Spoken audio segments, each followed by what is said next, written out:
Hello students, ये Vue.js का chapter 17 है। पीछे के वीडियो देखने के लिए इस प्लेलिस्ट को ब्राउज़ कीजिए।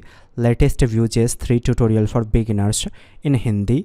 HTTP रिक्वेस्ट करना आप सीख रहे हो, गेट रिक्वेस्ट आप सीख चुके हो, पोस्ट आप सीख चुके हो और डिलीट भी आप सीख चुके हो। इस वीडियो में हम पुट रिक्वेस्ट करना सीखेंगे। पुट रिक्वेस्ट इसलिए करते हैं ताकि आप किसी चीज़ को एडिट कर सको, यानी कि अपडेट कर सको। जैसे देखिए मैंने यहाँ पे इंफॉर्मेशन इनपुट करके क्रिएट किया, तो ऐसा करने से पोस्ट रिक्वेस्ट हुआ API से और यहाँ पे डेटा क्रिएट हो गया। जब इस एडिट के आइकन पे क्लिक करेंगे तो इसे एडिट करने का फीचर मिलना चाहिए और यही चीज़ अपडेट होगा आपके API की सहायता से। तो किसी चीज़ को अपडेट करने के लिए सर्वर में हम API से पुट रिक्वेस्ट करते हैं। यही चीज़ सीखोगे आप इस वीडियो में। वीडियो लाइक कर दीजिए। कोई क्वेश्चन है कमेंट कीजिए, 100% रिप्लाई जाएगा। अब तक वेब इंस्टीट्यूट की वेबसाइट पे आपने विजिट नहीं किया, अभी विजिट कीजिए। बड़ा ही पॉपुलर क्लास चलता है वेब इंस्टीट्यूशन का, सॉफ्टवेयर इंजीनियरिंग। लगभग वो सारे लैंग्वेज अवेलेबल है जो आप पढ़ना चाहते हो फ्यूचर में इस कोर्स के अंदर, और ईजिली मंथली इंस्टॉलमेंट में आप इस कोर्स को कर पाओगे। बेहतर जानकारी के लिए हमारे सेल्स टीम को कॉल कीजिए। कोर्स का रिव्यू जानना है तो इंटरनेट पे सर्च कर लीजिए वेब इंस्टीट्यूट कोर्स रिव्यू, कहीं ना कहीं आपको दिख जाएगा। चाहे वो फेसबुक पेज पे हो, गूगल वाले पेज पे हो, इनफैक्ट यूट्यूब पे भी कई सारी ऐसी वीडियोज़ मिल जाएंगी जहाँ पे हमारे कोर्स का रिव्यू देखने को मिलेगा आपको। शुरुआत करते हैं कि पुट रिक्वेस्ट आप कैसे करोगे। सबसे पहले तो जिस एडिट के आइकन पे क्लिक होगा उसका इन्फॉर्मेशन यहाँ पे हम प्रेजेंट करेंगे। जैसे इस पे क्लिक हुआ तो इससे रिलेटेड पूरा इन्फॉर्मेशन यहाँ आना चाहिए। यहाँ आएगा तभी तो यूज़र उसे चेंज कर पाएगा। टाइटल यहाँ पे आएगा, यूज़र आईडी यहाँ पे आएगा और जो भी पोस्ट उसने किया होगा वो यहाँ पे आएगा जब इस एडिट के आइकन पे क्लिक होगा तब। तो जैसे ही क्लिक होगा, जिस पे क्लिक हुआ उसी से रिलेटेड इन्फॉर्मेशन हमें किसी फंक्शन के अंदर चाहिए। तो जिस पेज में आप काम कर रहे थे उसी पेज में आ जाइए। जो एडिट वाला बटन होगा उसे फाइंड कर लीजिएगा। देखिए ये रहा एडिट वाला बटन। मैंने इसमें क्लिक इवेंट को पास किया। एडिट के नाम से फंक्शन कॉल कीजिए और लूप जिसकी सहायता से आप चला रहे हो, जैसे देखिए रेस्पॉन्स के लिए लूप चलाते हैं और डेटा किस में आता है, डेटा में। तो यही डेटा आप भेजोगे एडिट के अंदर। अब जरा एडिट फंक्शन का डेफिनेशन कीजिए। हमने डिलीट रिक्वेस्ट के नाम से फंक्शन बनाया था, इसी के ठीक बाद एडिट के नाम से फंक्शन बनाइए। जो डेटा आपने वहाँ से भेजा उसे रिसीव कर लीजिए। Vue.js में जेसन डेटा प्रॉक्सी के फॉर्म में आएगा, हमें पहले उसे स्ट्रिंग में कन्वर्ट करना होगा। तो json.stringify का इस्तेमाल कीजिए। ये सब जान रहे होंगे आप, अगर आप शुरू से वीडियो देखते आ रहे हो तो। ऐसा करने से स्ट्रिंग में कन्वर्ट होगा।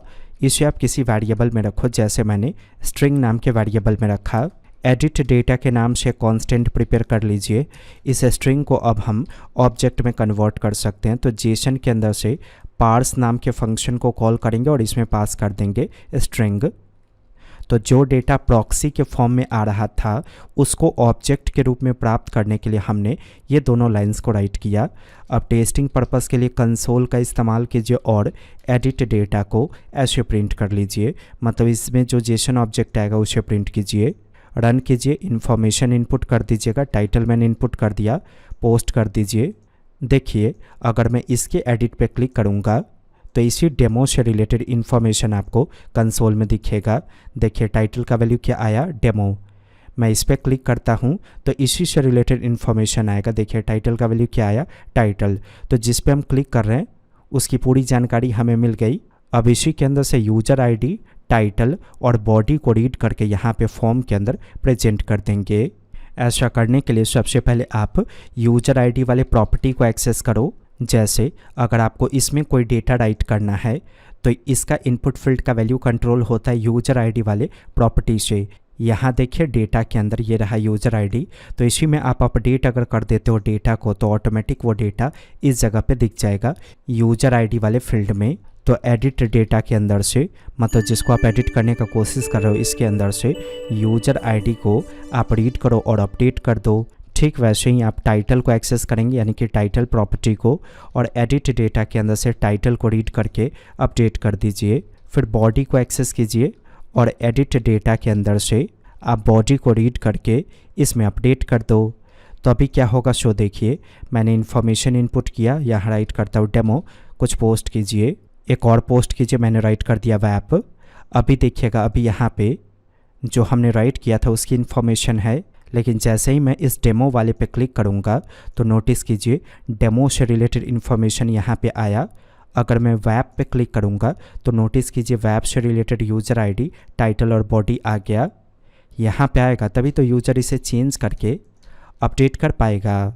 अब इस बटन को कंट्रोल करना है आपको। अपडेट के केस में यहाँ पे सेव नाम का बटन दिखना चाहिए, तो इस बटन को फाइंड कर लीजिए, क्रिएट वाला, कॉपी करके ठीक नीचे पेस्ट कीजिए।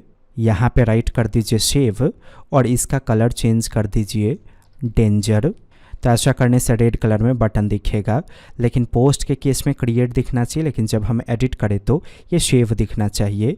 ऐसा करने के लिए हम एक प्रॉपर्टी बनाएंगे जिससे दोनों बटन कंट्रोल होगा। प्रॉपर्टी का नाम डिफाइन कर दीजिए डेटा के अंदर एडिट, इसका वैल्यू डिफाइन कर दीजिए फॉल्स। अब चेक करेंगे, अगर एडिट का वैल्यू ट्रू होगा तो सेव का बटन दिखेगा, अगर एडिट का वैल्यू फॉल्स होगा तो क्रिएट का बटन दिखेगा।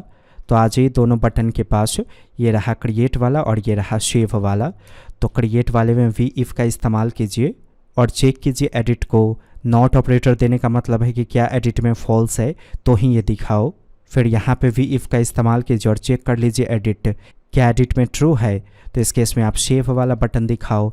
तो अभी देखिए अगर मैं पेज को रिलोड करूँगा शायद कुछ एरर हो गया। अच्छा, एडिट के नाम से ऑलरेडी हम बना चुके हैं, मतलब एडिट के नाम से हम फंक्शन बना चुके हैं नीचे में, इसीलिए एरर आ रहा है, ये देख रहे हैं। इसीलिए प्रॉपर्टी का नेम चेंज करेंगे। मैंने अभी प्रॉपर्टी का नेम सेव डिफाइन कर दिया।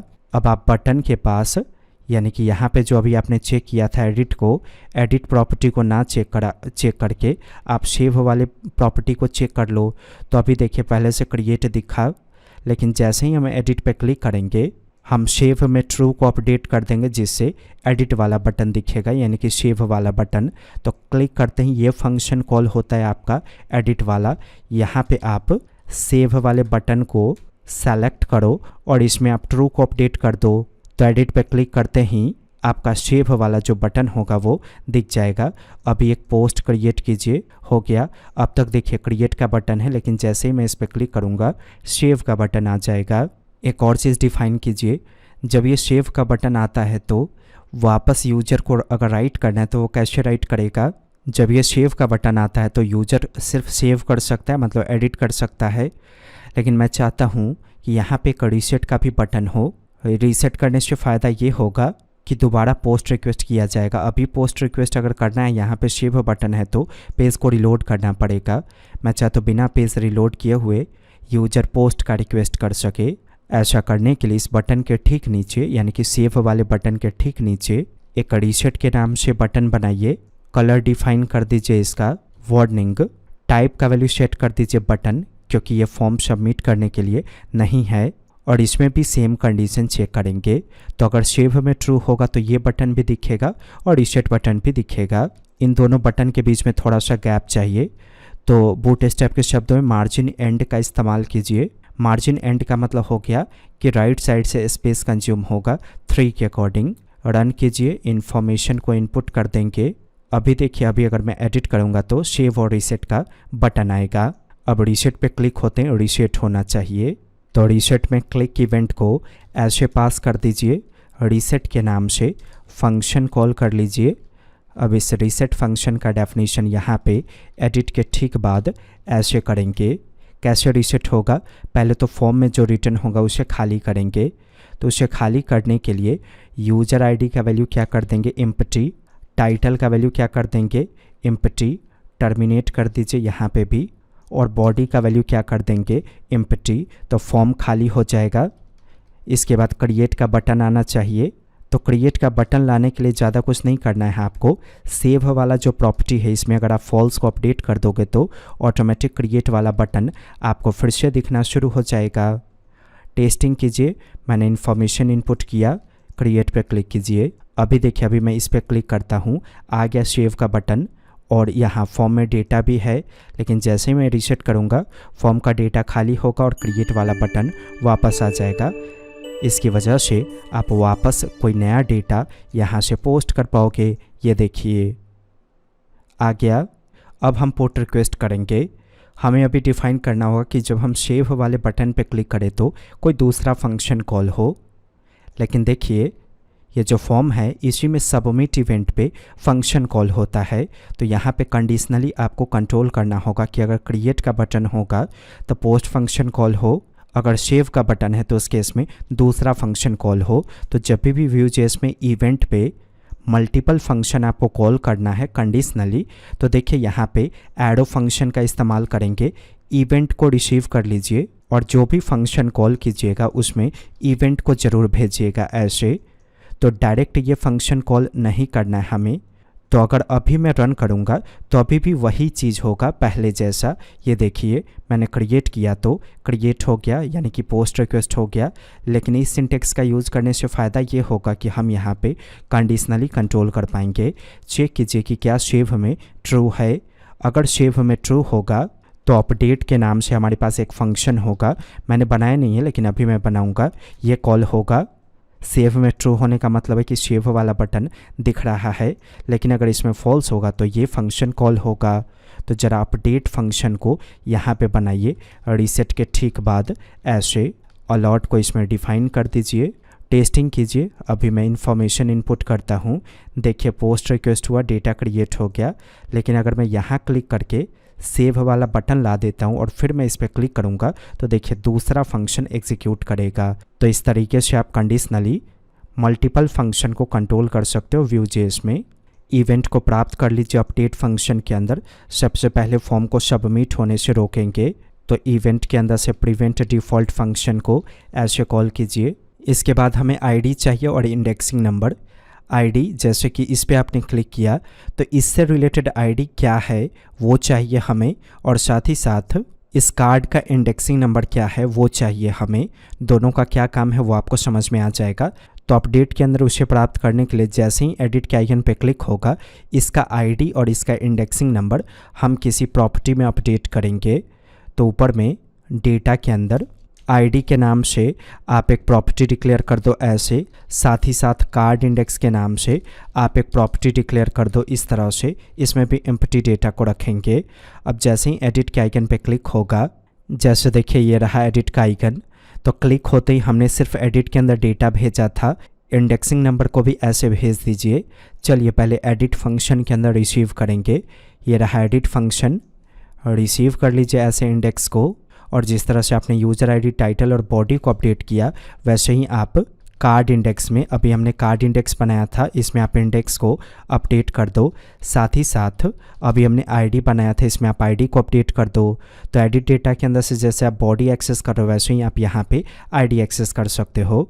अब अगर प्रॉपर्टी में अपडेट हो चुका है तो इसका मतलब अपडेट फंक्शन के अंदर भी आप उसे एक्सेस कर पाओगे।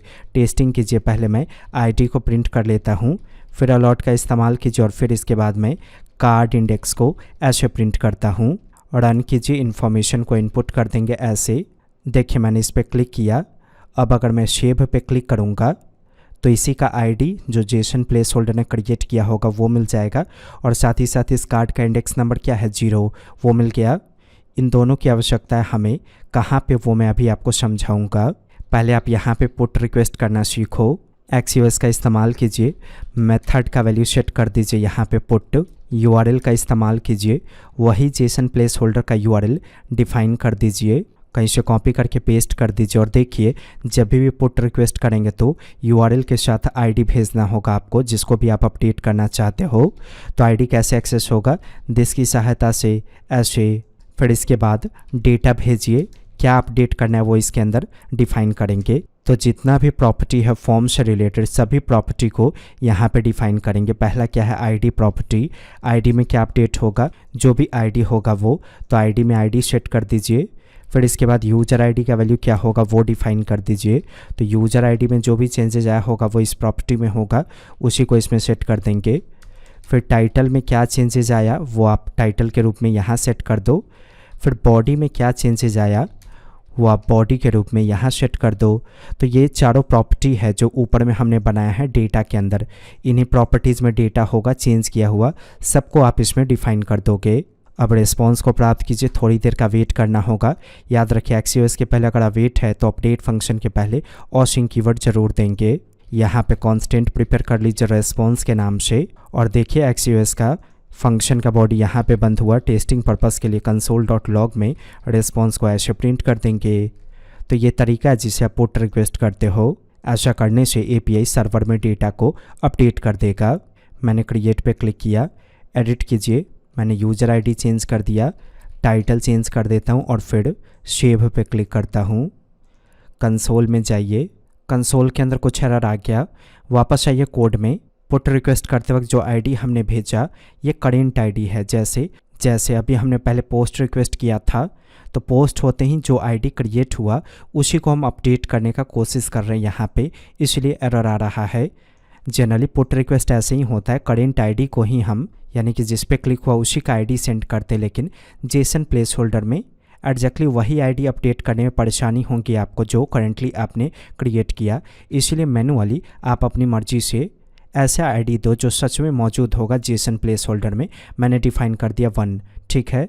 तो ये सीखने के लिए आप यहाँ पे कस्टम दे रहे हो, लेकिन किसी कंपनी या किसी डेवलपर के लिए या बैकएंड डेवलपर के लिए आप काम करोगे तो यहाँ पे करेंट ID ही दीजिएगा जैसे मैंने पहले दिया था।